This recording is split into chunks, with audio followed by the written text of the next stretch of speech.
दास आज सन्ध्या समय निज घरे दौड़ी आत्महत्या करिसेंती।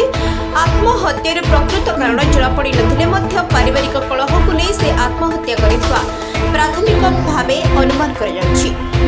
खबर पाई कामाक्षानगर पुलिस घटनास्थल में पहुंची मृतदेह को उद्धार कर शव व्यवच्छेद मेडिकल को आने अधिक तदंत आरंभ करिछि।